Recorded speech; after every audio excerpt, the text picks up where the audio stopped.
कांग्रेस प्रदेश कार्यालय में आयोजित प्रेस वार्ता में विधायक हीरालाल अलावा ने पूर्व मंत्री संजय पाठक पर गंभीर आरोप लगाते हुए लगभग 1143 एकड़ आदिवासी भूमि से जुड़े कथित घोटाले का खुलासा किया है।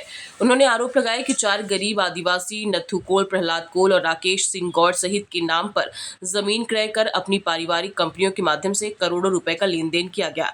दावा किया गया है कि ये लोग गरीब रेखा के नीचे जीवन यापन करते हैं और झुग्गी झोपड़ियों में रहते हैं, जबकि उनके बैंक खातों से करोड़ों रुपए का ट्रांजैक्शन दर्शाया गया है। विधायक ने आरोप लगाया कि निर्मल छाया नेचर रिजॉर्ट, बंगाल क्रेडिट और आनंद माइनिंग कॉर्पोरेशन जैसे पारिवारिक कंपनियों के जरिए डिंडौरी, जबलपुर, उमरिया, कटनी, मंडला और सिवनी जिलों में बड़े पैमाने पर भूमि क्रय की गई है। डॉक्टर लावा ने इसे आदिवासी हितों पर सीधा प्रहार बताते हुए कहा कि मामला मध्य प्रदेश विधानसभा में उठाया जाएगा। सभी पत्रकार साथियों को नमस्कार।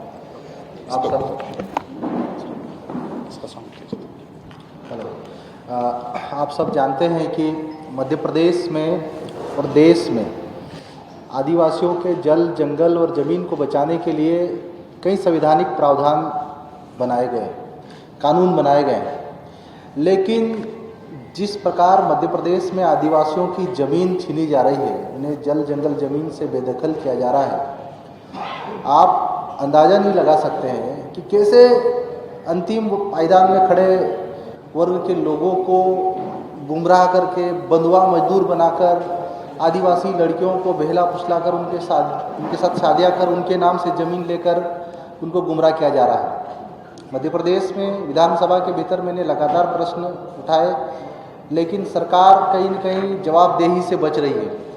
आपको मध्य प्रदेश के कटनी जिले का एक उदाहरण पेश करना चाह रहे हैं हम लोग, जो सिर्फ मध्य प्रदेश ही नहीं पूरे देश के आदिवासियों की ज़मीन किस प्रकार षड्यंत्रपूर्वक छीनी जाती है, किस प्रकार भोले भाले गरीब आदिवासियों को बंधुआ मजदूर बनाकर उनके नाम से हजारों एकड़ ज़मीन ले हड़पी जाती है, उसका उदाहरण कटनी जिले से देखने को मिलता है, जहाँ पर 4 आदिवासी गोंड जनजाति के, कुछ बेगा जनजाति के, जो नथु कोल, प्रहलाद कोल, राकेश सिंह गोंड और एक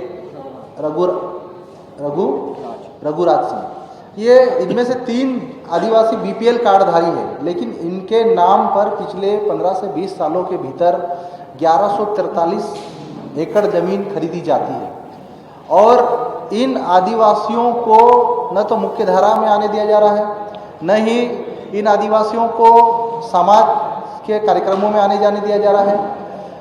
सवाल खड़ा हो रहा है कि ये जो 1143 हेक्टेयर ज़मीन है, जब हमने विधानसभा में सवाल पूछा तो सरकार इन आदिवासियों से ज़मीन इन आदिवासियों को क्यों नहीं देना चाह रही, आज उन आदिवासियों को बंधुआ मजदूर क्यों बनाया जा रहा है, तो ये एक गंभीर सवाल खड़ा करता है। साथ ही इन आदिवासियों के नाम पर रिजॉर्ट बनाए जा रहे हैं और ये आदिवासी बीपीएल कार्डधारी अभी मुफ्त में अनाज ले रहे हैं सरकार की योजना में।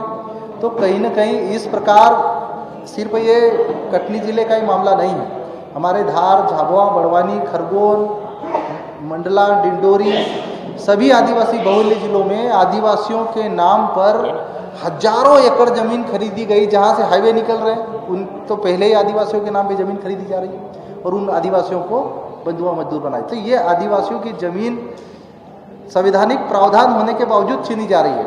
5वीं अनुसूचित क्षेत्रों में, पेशा क्षेत्रों में भू राजस्व संहिता 1959 के तहत आदिवासियों की ज़मीन गैर आदिवासियों को ट्रांसफ़र नहीं हो सकती। तो इन्होंने कई मामलों में आदिवासियों के ही नाम पे ज़मीन खरीदी, कई मामलों में आदिवासी लड़की को बहला फुसला लिया, शादी कर ली, दलालों के माध्यम से 2-3 लाख उनके माता पिता को दिया और उनके नाम से ज़मीन खरीद रहे हैं। तो ये जो उदाहरण आपके सामने पेश कर रहे हैं, हम सरकार के सामने पक्ष रख रहे हैं। सरकार की जिम्मेदारी थी कि आदिवासियों के पक्ष में सरकार खड़ी रहती, आदिवासियों को उनको ज़मीन वापस दिलवाती, आदिवासियों के अधिकार जो संविधान में दिए गए उनको देने की बात करती। लेकिन जब सवाल विधानसभा के भीतर पूछे गए तो कहीं न कहीं भूमाफियाओं को बचाया जा रहा है और इसमें भूमाफिया वही है जो इस सत्ता में बैठे हुए, जो रक्षक है वही भक्षक बने बैठे हैं। तो ऐसे में इस देश की लोकतांत्रिक व्यवस्था में अंतिम पायदान में खड़े लोगों को न्याय कैसे मिलेगा, यही बात आपके सामने रखना चाहता हूँ। अब आपको अच्छा, दूसरा एक और महत्वपूर्ण मुद्दा, आदिवासियों के जो जाति प्रमाण पत्र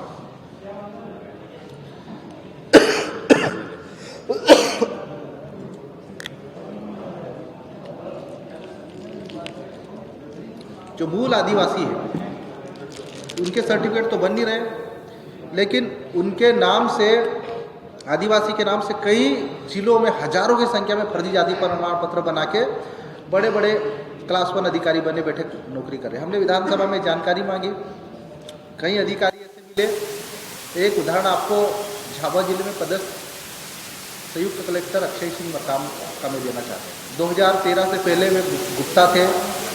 2013 में उन्होंने नाम बदलकर अक्षय सिंह मरकाम हो गए। 15 की पीएससी में चयन हुए, उप पुलिस अधीक्षक बने।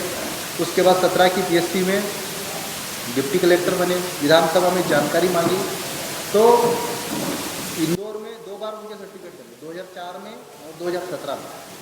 जब उनके पिताजी के सर्टिफिकेट मांगा गया तो 1981 में तत्कालीन विधायक आनंदीलाल छजलानी के आधार पर उनका सर्टिफिकेट बना गया।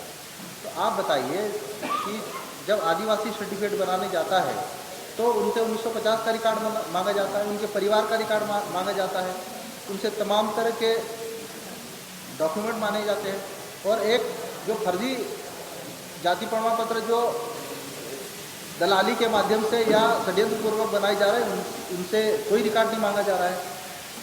तो ऐसे हजारों उदाहरण मध्य प्रदेश में है जो फर्जी जाति प्रमाण पत्र बनाकर नौकरी कर रहे हैं। सरकार कहती है कि हमने छानबीन समिति बना दी, छानबीन समिति में अवैध पाए जाने के बावजूद भी उनके ऊपर कोई कार्रवाई नहीं होती है। वर्षों नौकरी करते रहते हैं, हाई कोर्ट से स्टे मिल जाता है। तो सरकार की जिम्मेदारी बनती है कि जो आदिवासियों का हक मार रहे हैं, जो अधिकारी कर्मचारी बनकर आदिवासी जाति प्रमाण पत्र बनकर नौकरी कर रहे हैं, उनके लिए अलग से कमेटी बिठाकर 1 महीने में उनका निराकरण करना चाहिए। लेकिन मध्य प्रदेश सरकार की मंशा वास्तव में आदिवासियों को न्याय दिलाने की नहीं है।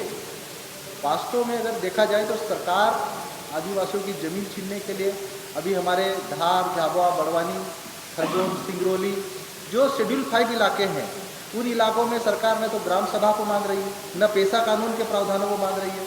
बिना कानूनी प्रावधानों को माने जमीन अधिग्रहित करे, ये गंभीर मुद्दे हैं।